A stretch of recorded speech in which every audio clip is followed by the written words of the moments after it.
Hi hello family, ಎಲ್ಲರಿಗೂ ಅಮ್ಮಾಸ್ ಕೈರುಚಿ ಚಾನಲ್ಗೆ ಸ್ವಾಗತ. ಇವತ್ತಿನ ವಿಡಿಯೋನಲ್ಲಿ ನಾವು ತಕ್ಷಣವಾಗಿ ಇನ್ಸ್ಟಂಟಾಗಿ ಮಸಾಲೆ ದೋಸೆ ರೆಸಿಪಿನ ಹೇಗೆ ಮಾಡೋದು, ಹಾಗೆ ಇದ್ರ ಜೊತೆಗೆ ಕಾಂಬಿನೇಷನ್ ಆಗಿ ಆಲೂಗಡ್ಡೆ ಪಲ್ಯನ ಹೇಗೆ ಮಾಡೋದು ಅನ್ನೋದನ್ನ ಈ ವಿಡಿಯೋ ಮೂಲಕ ತೋರಿಸ್ಕೊಂಡು ಕೊಡ್ತಾ ಇದ್ದೀವಿ. ತಕ್ಷಣವಾಗಿ ಮಸಾಲೆ ದೋಸೆ ತಿನ್ನಬೇಕು ಅಂತ ಆಸೆ ಆದಾಗ ಅಥವಾ ಮಾರ್ನಿಂಗ್ ಟೈಮ್ ಬ್ರೇಕ್ಫಾಸ್ಟ್ ರೆಸಿಪಿಗೆ ತುಂಬ ಕ್ವಿಕ್ಕಾಗಿ ತುಂಬ ಟೇಸ್ಟಿಯಾಗಿ ಆಗುವಂಥ ಈ ರೀತಿಯಾಗಿ ಮಸಾಲೆ ದೋಸೆನ ಒಂದ್ಸಲ ಟ್ರೈ ಮಾಡಿ ನೋಡಿ. ನಿಜವಾಗ್ಲೂ ಮಸಾಲೆ ದೋಸೆಗಿಂತಲೇ ತುಂಬ ಚೆನ್ನಾಗಿರುತ್ತೆ ಈ ಒಂದು ದೋಸೆ ರೆಸಿಪಿ. ಮಾಡ್ಕೊಳ್ಳೋದು ಕೂಡ ತುಂಬ ಸುಲಭವಾಗಿ ಮಾಡ್ಕೋಬೋದು, ಹಾಗೆ ರುಚಿನೂ ಕೂಡ ತುಂಬ ಸಖತ್ತಾಗಿರುತ್ತೆ. ಹಾಗಾದರೆ ಬನ್ನಿ ಈ ಒಂದು ಇನ್ಸ್ಟಂಟ್ ಮಸಾಲೆ ದೋಸೆ ರೆಸಿಪಿನ ಹೇಗೆ ಮಾಡೋದು ನೋಡ್ಕೊಂಬರೋಣ.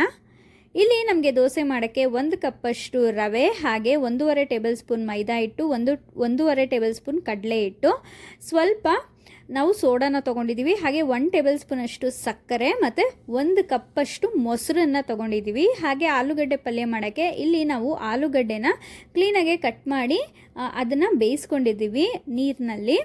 ಅದಾದಮೇಲೆ ಇಲ್ಲಿ 2 ಈರುಳ್ಳಿನ ಉದ್ದುತಕ್ಕೆ ಕಟ್ ಮಾಡಿ ಇಟ್ಕೊಂಡಿದ್ದೀವಿ. ಹಾಗೆ ಸ್ವಲ್ಪ ಕರಿಬೇವಿನ ಸೊಪ್ಪು, ಸ್ವಲ್ಪ ಕೊತ್ತಂಬರಿ ಸೊಪ್ಪು, ಹಾಗೆ ಚಿಕ್ಕದಾಗೆ ಕಟ್ ಮಾಡ್ಕೊಂಡಿರುವಂಥ ಬೆಳ್ಳುಳ್ಳಿ, 2 ರಿಂದ 3 ಒಣಮೆಣಸಿನ್ಕಾಯಿ, ಹಾಗೆ 2 ರಿಂದ 3 ಹಸಿಮೆಣಸಿನ್ಕಾಯಿ, 1/4 ಟೇಬಲ್ ಸ್ಪೂನಷ್ಟು ಅರಿಶಿನ, ಇಲ್ಲಿ ಒಗ್ಗರಣೆಗೆ ಸಾಸಿವೆ, ಜೀರಿಗೆ, ರುಚಿಗೆ ತಕ್ಕಷ್ಟು ಉಪ್ಪು ಮತ್ತು ಮಾಡೋದಕ್ಕೆ ಇಲ್ಲಿ ಸ್ವಲ್ಪ ಎಣ್ಣೆನ ಬಳಸ್ಕೊಂಡಿದ್ದೀವಿ. ಈಗ ನಾವು ದೋಸೆ ರೆಸಿಪಿನ ಹೇಗೆ ಮಾಡೋದು ಅಂತ ನೋಡೋಣ.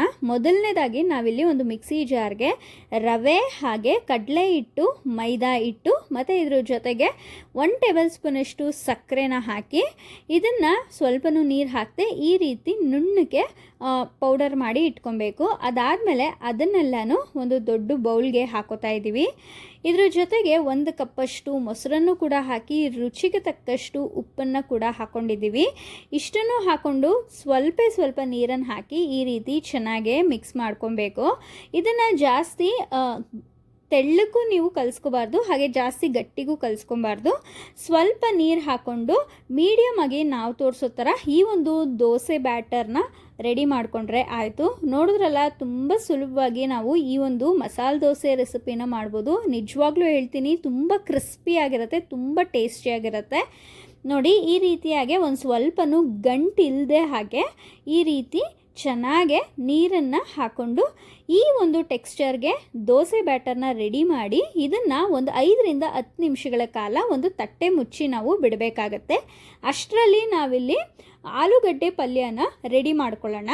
ಇಲ್ಲಿ ಒಂದು ದೊಡ್ಡ ಪ್ಯಾನ್ಗೆ ನಾವಿಲ್ಲಿ ಒಂದು 3 ರಿಂದ 4 ಟೇಬಲ್ ಸ್ಪೂನಷ್ಟು ನಾವು ಎಣ್ಣೆನ ಹಾಕೋತಾ ಇದ್ದೀವಿ. ಇದ್ರ ಜೊತೆಗೆ ಒಗ್ಗರಣೆಗೆ ಚಿಕ್ಕದಾಗೆ ಕಟ್ ಮಾಡ್ಕೊಂಡಿರುವಂಥ ಬೆಳ್ಳುಳ್ಳಿ, ಹಾಗೆ ಇಲ್ಲಿ ಸ್ವಲ್ಪ ಸಾಸಿವೆ, ಜೀರಿಗೆ, ಕರಿಬೇವಿನ ಸೊಪ್ಪು, 2 ಹಸಿಮೆಣಸಿನ್ಕಾಯಿ, ಹಾಗೆ 2 ರಿಂದ 3 ಒಣಮೆಣಸಿನ್ಕಾಯಿನ ಹಾಕೋತಾ ಇದ್ದೀವಿ. ಹಸಿಮೆಣಸಿನ್ಕಾಯಿ ಬೇಡ ಅನ್ನೋರು ಹಸಿಮೆಣಸಿನ್ಕಾಯಿನ ಬೇಕಾದ್ರೆ ಸ್ಕಿಪ್ ಮಾಡ್ಬೋದು, ಅಥವಾ ಒಣಮೆಣಸಿನ್ಕಾಯಿ ಬೇಡ ಅನ್ನೋರು ಹಸಿಮೆಣಸಿನ್ಕಾಯಿನೇ ಒಂದು 3 ರಿಂದ 4 ಖಾರಕ್ಕೆ ಅನುಗುಣವಾಗಿ ಹಾಕೋಬೋದು. ಇದನ್ನು ಒಂದು ಸ್ವಲ್ಪ ಹೊತ್ತು ಎಣ್ಣೆಲಿ ಫ್ರೈ ಮಾಡಾದ್ಮೇಲೆ ಇಲ್ಲಿ ನಾವು ಒಂದು 2 ಈರುಳ್ಳಿನ ಉದ್ದುದಕ್ಕೆ ಸ್ಲೈಸಾಗಿ ಕಟ್ ಮಾಡಿಕೊಂಡು ಹಾಕೋತಾ ಇದ್ದೀವಿ. ಯಾವಾಗಲೂ ಅಷ್ಟೇ ಆಲೂಗಡ್ಡೆ ಪಲ್ಯಗೆ ಈರುಳ್ಳಿ ಹಾಕಿದಷ್ಟು ರುಚಿ ತುಂಬ ಚೆನ್ನಾಗಿರುತ್ತೆ.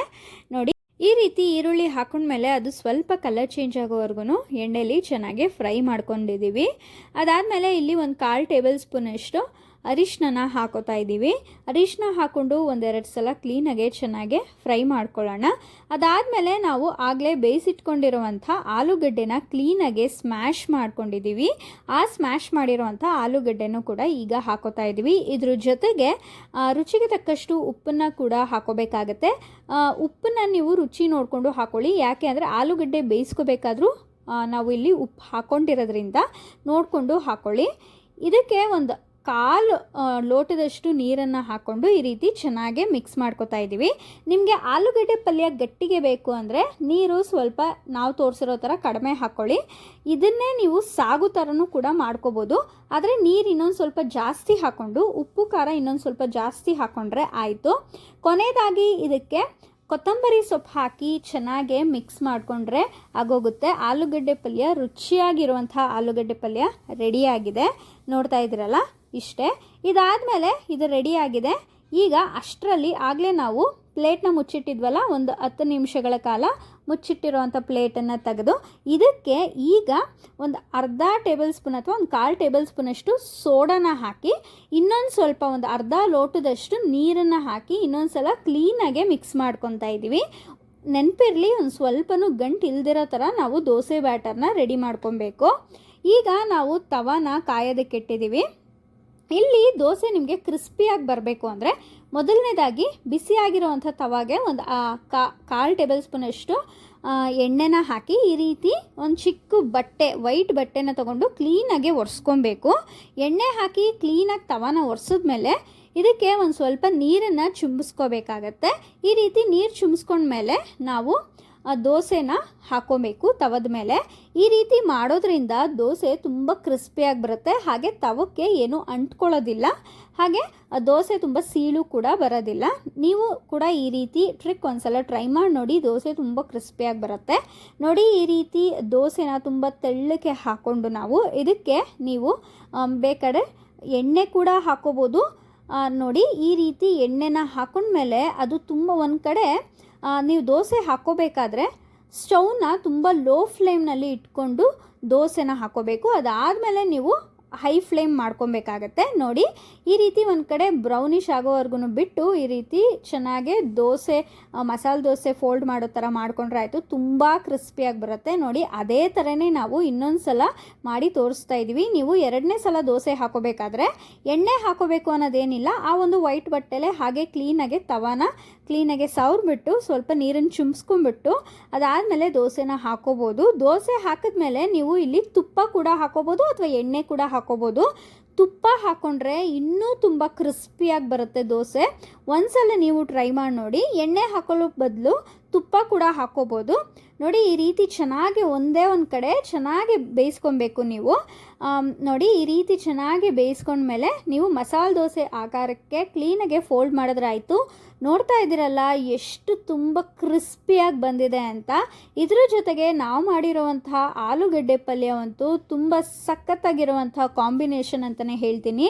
ಇನ್ಸ್ಟೆಂಟಾಗಿ on the spot masala dosa ತಿನ್ನಬೇಕು ಅನಿಸ್ದಾಗ ಒಂದ್ಸಲ ಈ ರೀತಿ ಟ್ರೈ ಮಾಡಿ ನೋಡಿ, ತುಂಬ ರುಚಿಯಾಗಿ ಬರುತ್ತೆ, ತುಂಬ ಕ್ರಿಸ್ಪಿಯಾಗಿ ಬರುತ್ತೆ. ಈ ಒಂದು ರೆಸಿಪಿ ನಿಮಗೆಲ್ಲ ಇಷ್ಟ ಆಗಿದೆ ಅಂತ ಭಾವಿಸ್ತೀನಿ. ಇಷ್ಟ ಆಗಿದ್ರೆ ಅಮ್ಮಾಸ್ ಕೈ ರುಚಿ ಚಾನಲ್ನ ಸಬ್ಸ್ಕ್ರೈಬ್ ಮಾಡ್ಕೊಳ್ಳಿ, ಹಾಗೆ ಲೈಕ್, ಶೇರ್, ಕಮೆಂಟ್ ಮಾಡಿ. ಮಸಾಲೆ ದೋಸೆ ಅಂದರೆ ಇಷ್ಟಪಡುವಂಥ ನಿಮ್ಮ ಫ್ರೆಂಡ್ಸ್ ಆ್ಯಂಡ್ ಫ್ಯಾಮಿಲಿಗೆ ಈ ಒಂದು ವಿಡಿಯೋನ ಶೇರ್ ಮಾಡಿ.